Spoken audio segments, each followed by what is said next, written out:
autoimun, atau pankreasnya diserang oleh virus, makanya rusak, jadi nggak bisa menghasilkan insulin gitu. Nah, kemudian biasanya terjadi pada anak-anak, jadi misalnya anak usia 5 tahun, 6 tahun, 10 tahun, 12 tahun, seperti itu.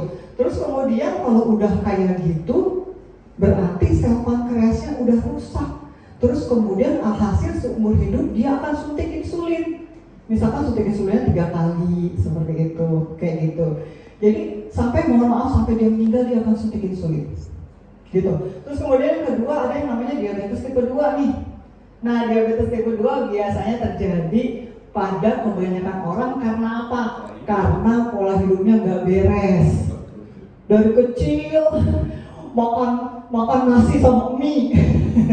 Terutama mahasiswa nih, anak mahasiswa, karbo sama karbo. Terus udah gitu kita habis makan pecel lele minumnya es teh manis. Nah ya, ada yang ketawa-ketawa nih, berasa ya. Terus kemudian apa lagi? Kemudian habis ke kafe di sini minum minum kopi kekinian. Mampir di sono minum tehnya juga teh kekinian dan gula-gulanya banyak. Nah udah itu. Nah terjadi karena pola hidup kita yang buruk, misalnya pola makan dan pola hidup lainnya ya. Kemudian kebanyakan terjadi pada orang dewasa. Namun sekarang harus hati-hati karena ternyata kalau dulu di kedokteran seorang bisa menderita diabetes tipe 2 mulai usia 45. Sekarang enggak loh. Sekarang 20-an bisa.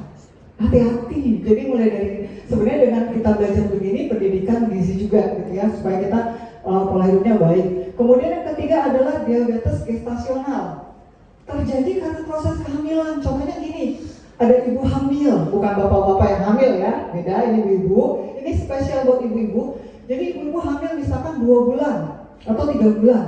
Terus kemudian tiba-tiba berat badannya turun, padahal dia makan nasinya banyak. Curiga kan kita. Terus kemudian dia kencing terus, misalnya ke kamar mandi terus. Nah kemudian dokter memeriksa, ternyata gula darahnya tinggi. Itu adalah diabetes gestasional, terjadi pada ibu hamil. Terus kemudian nanti kalau misalkan udah selesai, udah melahirkan, nggak ada lagi, gula darahnya nggak tinggi lagi tuh, cuma kehamilan doang. Hanya tetap Bapak Ibu, ketika misalkan pasangan Bapak Ibu punya diabetes gestasional, itu harus hati-hati.